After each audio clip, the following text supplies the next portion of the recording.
समयर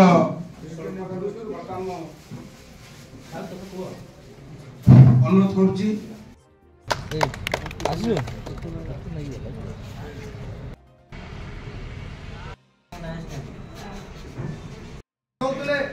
आर्थिक क्षति भोगुले विचार प्रक्रिया सहयोग पाऊन ये विचार हम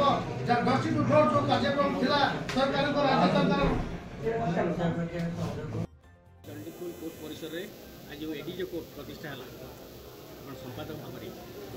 संपादक भाव चंडीखोलवासी स्वप्न और प्रतीक्षा जो अंत घटीला जोटा चंडीखोलवासी जो थिला स्वप्न थिला आज साकार होती उच्च न्यायालय माने उच्च न्यायालय ओडिशार सरकार जो उद्यम कर कोर्ट कृतज्ञता देवी चंडीखोल वकिल मान आज कृतज्ञता देवी जो मान सहयोग और उद्यम आज कोर्ट आज प्रतिष्ठा हो पारे जाजपुर जाऊे अधिक खर्च शांत होता समय भी जाऊला से रिलैक्स पाइले ये आम दबा आम आगे चंडीखोलवासी को दबू वकिल बंधु मान को दबू ओडिशा सरकार को दबू उच्च न्यायालय को दबू ता सहित आम जो मैंने आ सहित संपुक्त अच्छा जो मैंने से आम दबू जो मैंने चंडीखोल कोर्ट कर जो कर सहयोग कर दबू चंडीखोल कोर्ट बार भितर कोर्ट भितर जो समस्या अच्छी समाधान सबू जगह त्वरित पदक्षेप नि सबू जहाँ अच्छी विचार प्रक्रिया त्वरित हम शीघ्र सर समस्त को न्याय दिज्व न्याय पर कहीं वंचित हे नहीं चंडीखोलवासी जो स्वप्न था जो सबुठ शीर्ष जहाँ हवा कथा विचार विभाग आज खोली जाइए समस्त खुशी हे समस्त आपण मानक माध्यम भी धन्यवाद देवी आपण मान उद्यम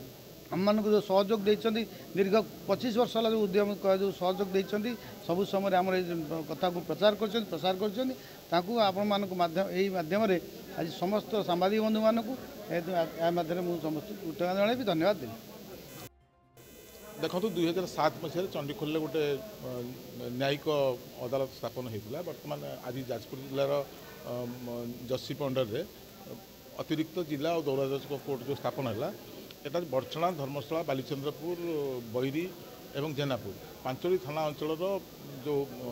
न्याय अपेक्षित जो साधारण जनता अच्छा वकिल मान विशेष सुविधा है कारण एठू 40 किलोमीटर जाजपुर अदालत को जाकि मामला परिचालना करा पड़ता से खर्चांत होगा पड़ता समय जाऊला तेणु समय बंचब और आर्थिक फायदा लोक मिल तो आउ जाजपुर जावाक दौड़ा पड़ोनी बारंबार जो दौड़ा पड़ूला जाजपुर जावाक पड़ोनी ये गोटे बहुत फायदा हे 5 अंचल थाना अंचल लोकों ये आज बड़ा खुशी दिन निश्चित भाव चंडीखोल अंचलवासी देवराज बेहरा सभापति चंडीखोल कोर्ट बार एसोसिएशन दीर्घ बहु वर्षर स्वप्न ये अंचल थिला विशेष आम बहुत हैरान हरकत होतु जाजपुर जावाई तेणु से समस्या दूर है गोटे बहुत दिन समस्या समाधान है से अंत घटला अपचय होता अधिक खर्चांत भी निश्चित वंचित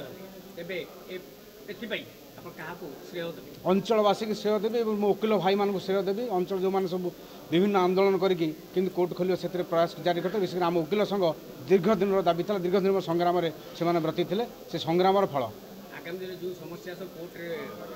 परिलक्षित हम समाधान कर निश्चित भाव वकिल समाज सब लोक मान सेवार अच्छी तेणु सेवा जारी रखिब विशेष कोर्ट आउ जहाँ कार्यक्रम पूर्णांग करने उद्यम करा।